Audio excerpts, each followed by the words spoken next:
একবার ভাবুন তো, একটা ফাইটার জেট মাটি থেকে প্রায় ৩০,০০০ ফুট ওপরে প্রচণ্ড গতিতে ছুটে চলেছে। পাইলট শুধু একটা বোতাম টিপলেন, আর তার কয়েক মুহূর্ত পরেই নিচে বহু দূরে থাকা একটা নির্দিষ্ট বিল্ডিং একেবারে ধ্বংসস্তূপে পরিণত হলো। প্রশ্নটা হলো, এটা কিভাবে সম্ভব? এটা কি শুধুই আন্দাজ বা ভাগ্য? না, এর পেছনে রয়েছে অসাধারণ বিজ্ঞান আর প্রযুক্তির এক অবিশ্বাস্য মেলবন্ধন। চলুন তাহলে জেনে নেওয়া যাক এর পেছনের আসল রহস্যটা কি। এই যে এত নিখুঁত হামলা, এর শুরুটা কিন্তু বোমা ফেলার অনেক আগে থেকেই হয়। আর এর প্রথম এবং সবচেয়ে জরুরি ধাপটাই হলো টার্গেটকে একদম ঠিকঠাকভাবে খুঁজে বের করা। টার্গেট খোঁজার জন্য বেশ কয়েকটা প্রযুক্তি ব্যবহার করা হয়। একটা হলো স্যাটেলাইট থেকে পাওয়া হাই রেজলিউশন ছবি, যা দিয়ে পৃথিবীর প্রায় যে কোনো জায়গার ওপর নজর রাখা যায়। এরপর আছে ড্রোন, যেটা ঘন্টার পর ঘন্টা একটা নির্দিষ্ট এলাকার ওপর চক্কর কেটে রিয়েল টাইম ভিডিও পাঠাতে পারে। আর সবশেষে F-35 এর মতো আধুনিক যুদ্ধবিমানের নিজস্ব টার্গেটিং পড, যা পাইলটকে অনেক দূর থেকেই টার্গেটকে জুম করে দেখতে সাহায্য করে।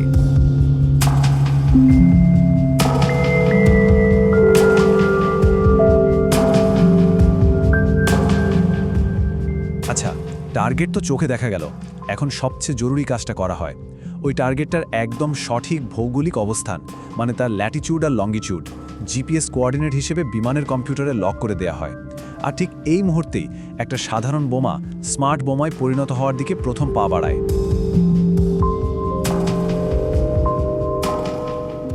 এরপরের কাজটা হলো বিমানের কম্পিউটারের, আর এই কম্পিউটার কিন্তু মুহূর্তের মধ্যে একটা ভীষণ জটিল ফিজিক্সের সমস্যার সমাধান করে ফেলে। তাহলে এই স্মার্ট বোমা জিনিসটা আসলে কি? এটা কিন্তু কোনো নতুন ধরনের বিস্ফোরক না। ব্যাপারটা হলো, একটা সাধারণ বোমার সাথেই একটা গাইডেন্স কিট জুড়ে দেওয়া হয়, আর সেটাই বোমটাকে বুদ্ধিমান বানিয়ে তোলে। আর এই স্মার্ট বোমার মধ্যে সবচেয়ে বেশি যেটা ব্যবহার হয়, সেটার নাম হলো JDAM। এই টেকনোলজিটা জিপিএস স্যাটেলাইটের সিগন্যাল ব্যবহার করে বোমাটাকে নিজের পথ চিনতে সাহায্য করে, যা এটিকে অবিশ্বাস্য রকমের কার্যকর করে তোলে। আর কতটা নিখুঁত! একটা JDAM বোমা তার টার্গেটের মাত্র 5 মিটারের মধ্যে গিয়ে পড়তে পারে। একবার ভাবুন, 30,000 ফুট ওপর থেকে এতটা নিখুঁত নিশানা।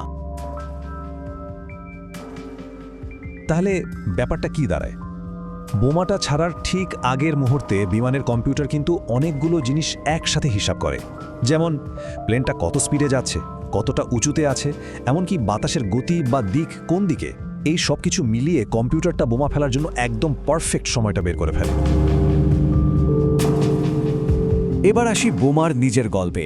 বিমান থেকে ছাড়ার পরেই কিন্তু আসল খেলাটা শুরু হয় বোমার। ঠিক এখানেই একটা সাধারণ দেখতে বোমা একটা বুদ্ধিমান অস্ত্রে পরিণত হয়, আর নিজে নিজেই টার্গেটের দিকে চলতে শুরু করে।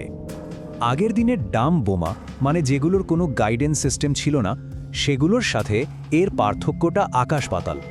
ওই বোমাগুলো শুধু অভিকর্ষের টানে নিচে পড়ত, আর বাতাস যেদিকে খুশি সেদিকে নিয়ে যেত। কিন্তু আধুনিক গাইডেড বোমা নিজের চলার পথ নিজেই ঠিক করতে পারে। এটা একটা অসম্ভব বড় প্রযুক্তিগত লাভ। এটা কাজ করে কিভাবে? মূলত দুটো পদ্ধতিতে। এক, জিপিএস গাইডেন্স, যেটা স্যাটেলাইটের সিগন্যাল ধরে ধরে এগোয়। আর দুই, লেজার গাইডেন্স, যেখানে বোমাটা একটা লেজার রশ্মিকে ফলো করে, যেমনটা GBU-12 বোমায় দেখা যায়। বোমার পেছনে থাকা ছোট ছোট স্টিয়ারিং ফিনগুলো ক্রমাগত এর গতিপথকে একটু একটু করে ঠিক করতে থাকে। আর কিছু বোমায় তো আবার গ্লাইড উইংস বা ডানা লাগানো থাকে, যা তাকে অনেক কিলোমিটার পর্যন্ত উড়ে যেতে সাহায্য করে। এতে আক্রমণকারী বিমানটাও শত্রুর নাগালের বাইরে নিরাপদ থাকতে পারে। তো এই সব প্রযুক্তি মিলেমিশে আধুনিক যুদ্ধের চেহারাটাই কিন্তু পুরোপুরি পাল্টে দিয়েছে।